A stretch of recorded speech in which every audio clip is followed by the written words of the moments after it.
Anyone listening wants to say, okay, the world seems uncertain. And yeah, I have 5 kids and 5 grandkids.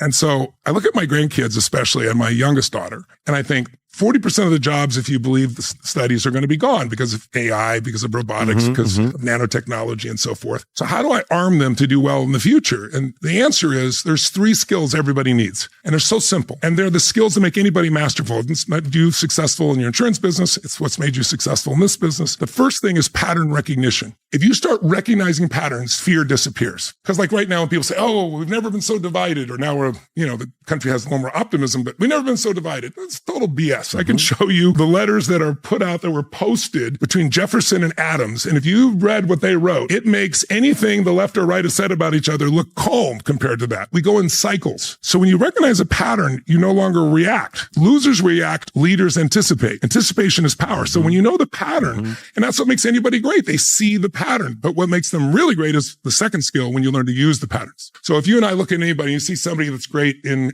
investing, and I've interviewed 50 of more than 50 of the very best in the world. The Ray Dalias, the Carl Icahns, the Warren Buffetts, all the best in private equity. And what you begin to see is there are certain patterns, even though they go about it differently, that are universal. If you sow the same seeds, you reap the same rewards.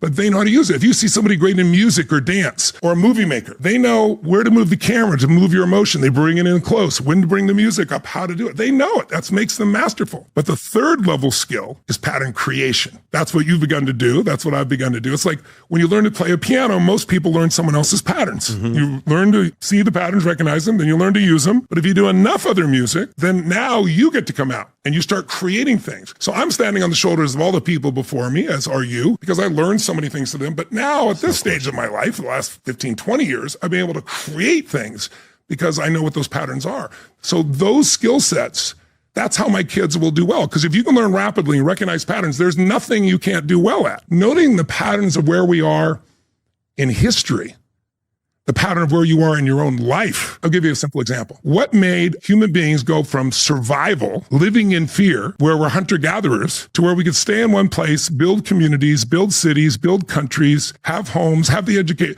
What made that possible was one pattern recognition that changed humanity. Do you know what it was?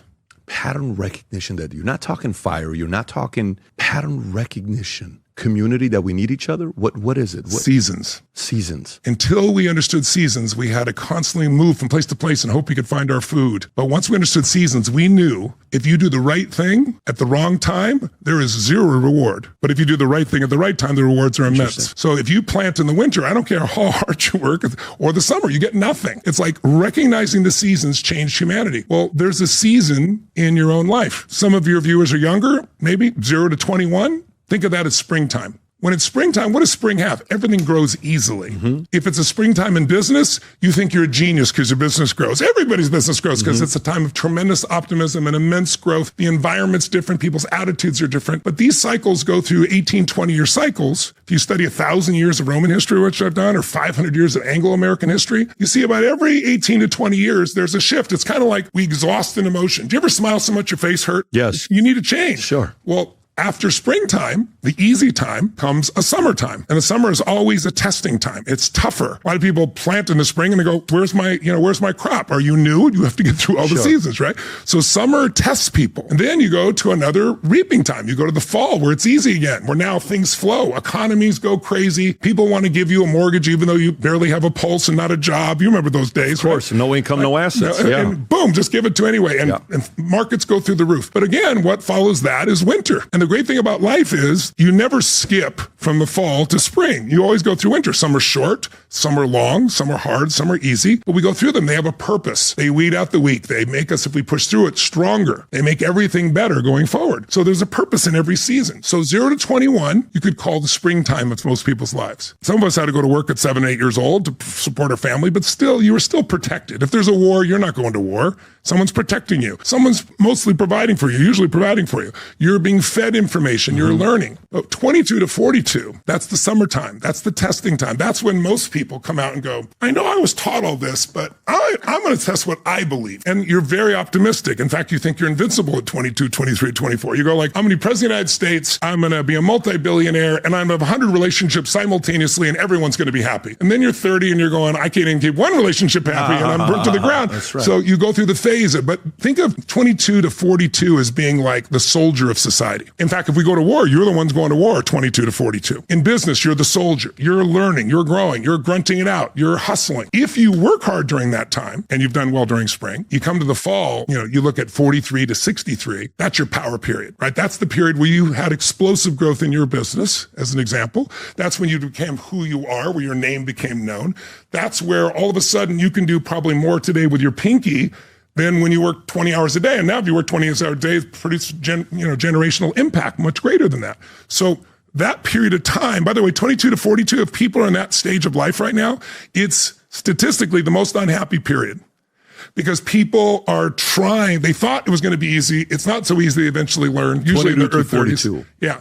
And then what they learned is, well, not as easy as I thought. I'm not as invincible as I thought. And they have to figure things out. And they're trying to prove themselves to themselves and others. They haven't figured it all out yet. Now, some people do these seasons earlier, some later, but it's a good range. In that power period, that's when you have greatest economic growth. That's when you start having long-term relationships. But the ultimate time, and I say to you this as a brother who's heading in that direction, because I never would have believed it, is really when you get to 63 to 83 or 63 to 103 or 63 to 120, which is the oldest humans. The final season, the winter season. But that's the season in which you are the elder of society. And if you've done your job up front, you've reaped so much, all you want to do is give back.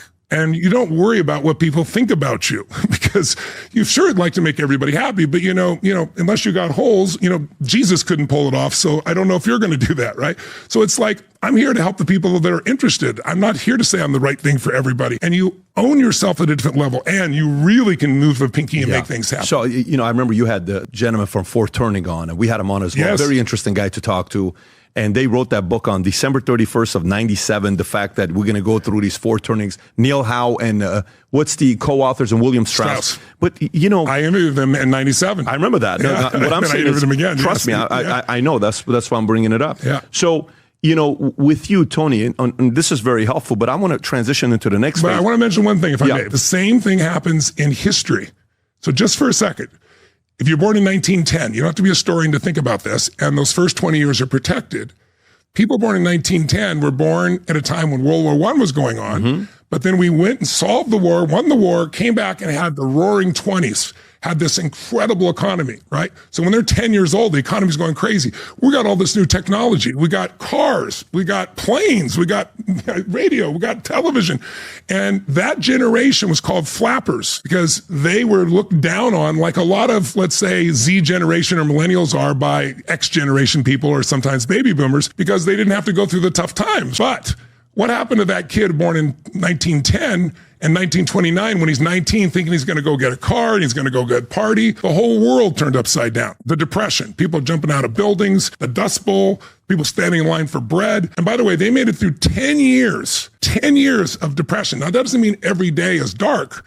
You can be in winter and have beautiful days. 31, 32 were nice times. But the overall thing was testing, and they became strong because they had to be. Then right when they turned 29, 1939, what happens?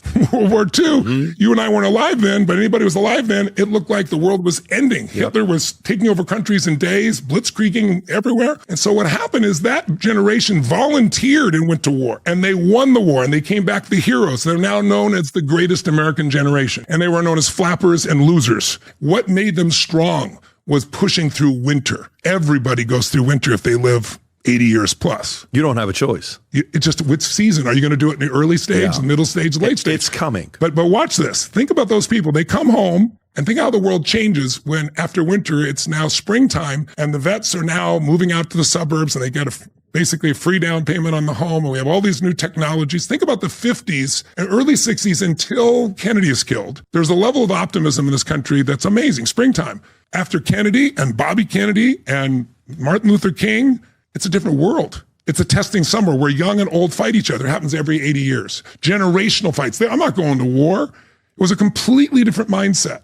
those people raised kids differently than they did. And so their kids became latchkey kids, kids that were let themselves in the house and watch the television, have fun for themselves. So they developed different values as a generation, the X generation, more pragmatic. If you ask people during the 60s and 70s, which they did in the universities, what's more important, a philosophy of life that will make you happy or the pragmatic skills to make you financially secure or free? 82% said philosophy of life. Wow, 60s, 80s, 90s, 2000s, they asked the same question, complete reversal. 81% saying, no, pragmatic skills to be financially free. And what season are we in now? Winter. And when it's winter, everything's exaggerated. It's World War III, we're all going to die. Some of the same things were happening before. You don't have that mindset. Right. It's a fear time. We're about 3/4 of the way through it if you study historians.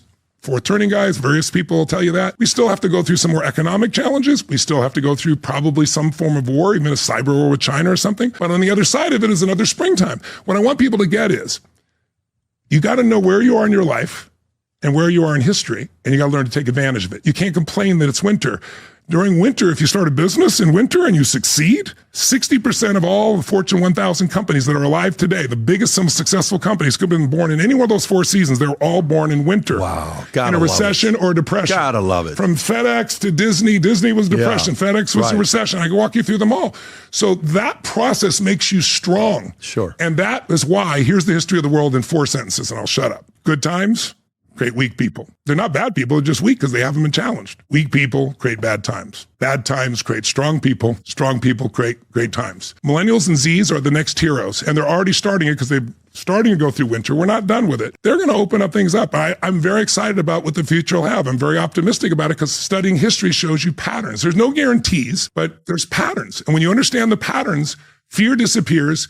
You're able to figure out how to maximize anything you're involved with. And so I think it's important to understand these patterns, and I help people see the patterns. Whatever stage of life you're in, there's predictable problems and there's predictable opportunities. Mm-hmm. I see the stage, you're 46? 46. Yeah, 46. So I'm 65. I can remember 46 so vividly, what I was going through. You and I are different in lots of different ways, but there's certain patterns that are immutable. And so if I can help in some time for someone to say, hey, here's some opportunity, here's the challenge you can face, so you can anticipate the challenge, then I can help you have a lot less suffering, a lot more joy, and that's my mission.